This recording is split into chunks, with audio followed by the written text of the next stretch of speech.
Buenas tardes, estás en tu programa Jurídico Hidalgo y el día de hoy vamos a iniciar con un tema muy importante, que son los efectos jurídicos de las obligaciones.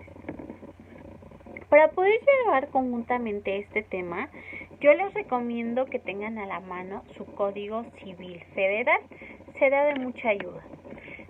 Vamos a iniciar los efectos de las obligaciones, pues son las consecuencias jurídicas que nacen de la misma. Consiste en la necesidad de que se cumpla la obligación, ya sea voluntariamente o a través de medios judiciales. Los efectos que se generan como consecuencia de contraer obligaciones es cuando el sujeto, que es el deudor, satisface su obligación pagando como se comprometió a hacerlo. Lógicamente, su responsabilidad habrá concluido una vez que haya cumplido con la obligación. Pero, ¿qué pasa si no cumple con esta obligación? Quienes no cumplen en tiempo y forma con lo pactado en el contrato, es decir, cuando hay incumplimiento, los efectos serán contrarios a derecho y las consecuencias pueden atraer muchos conflictos a las partes que intervienen. Lo anterior, como se menciona en el artículo 2062 del Código Civil Federal, que nos dice: pago o cumplimiento es la entrega de la cosa o cantidad debida o la prestación del servicio que se hubiere prometido. Así que la principal forma de cumplir con una obligación, pues es pagándola. El pago produce un efecto en la obligación que consiste en terminarla. La obligación se extingue cuando se paga lo pactado. Si nos vamos a nuestro código, nos dice que el pago se puede realizar de acuerdo a estos siguientes artículos, que mencionaremos 4 artículos.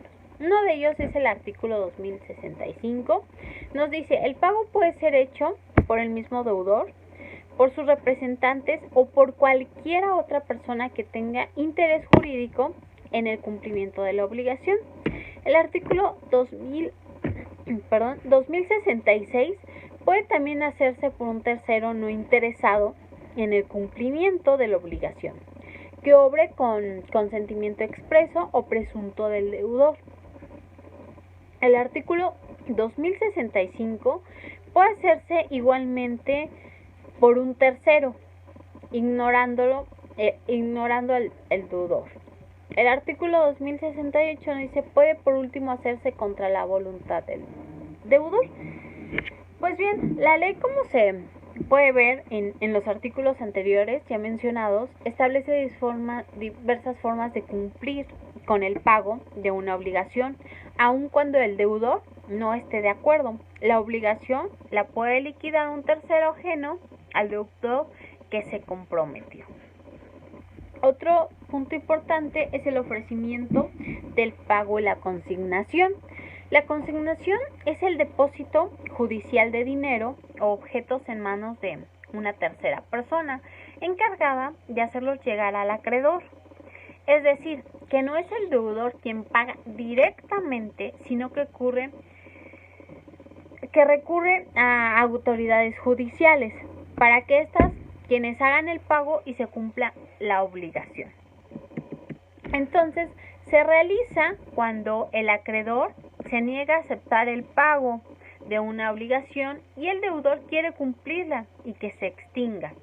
De acuerdo con nuestro Código Civil Federal, quien efectúa el pago por medio de la consignación, cuando ésta ha sido aprobada ya sea por un juez o pues el tribunal competente, la obligación se extingue, es decir, se presume hecho el pago, aunque sea una persona distinta del acreedor. Muy bien, ahora iniciamos con el incumplimiento de las obligaciones y sus consecuencias. Este tema lo podemos revisar en los artículos 2104 al 2118 de nuestro Código Civil Federal. Nos dice que el incumplimiento del deudor faculta a que el acreedor reclame su derecho de cumplimiento, que ejercitará con las acciones adecuadas.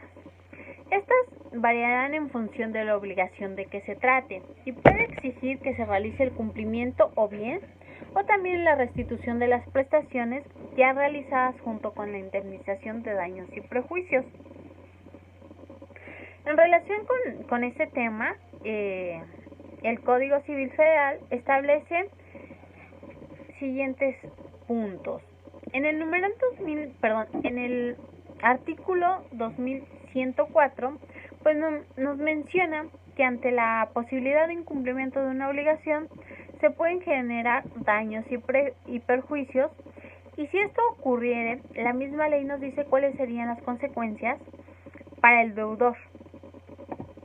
Entonces, el artículo 2107 nos dice que la responsabilidad de que se trata de además de importar la devolución de la cosa o su precio o la de ambos, en su caso, importará la reparación de daños y la indemnización de los prejuicios, como ya le habíamos mencionado.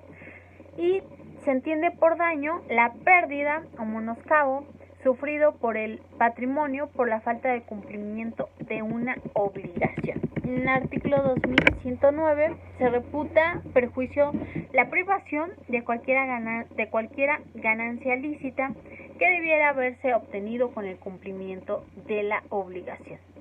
Bueno, pues en este caso, si el acreedor se ve afectado por el incumplimiento del deudor, ya sea que pierda parte de su patrimonio o estén en peligro de perder dinero, que sea consecuencia de otra responsabilidad. En este caso, el deudor se tendrá que hacer responsable de esta consecuencia, y que consiste en reparar las pérdidas subsecuentes, además de cumplir con su obligación que se había pactado anteriormente. Otro punto importante que debemos de revisar es la evicción y saneamiento. El saneamiento por evicción es la obligación legal que tiene el vendedor de un bien de indemnizar al comprador cuando se produce la evicción de la cosa vendida.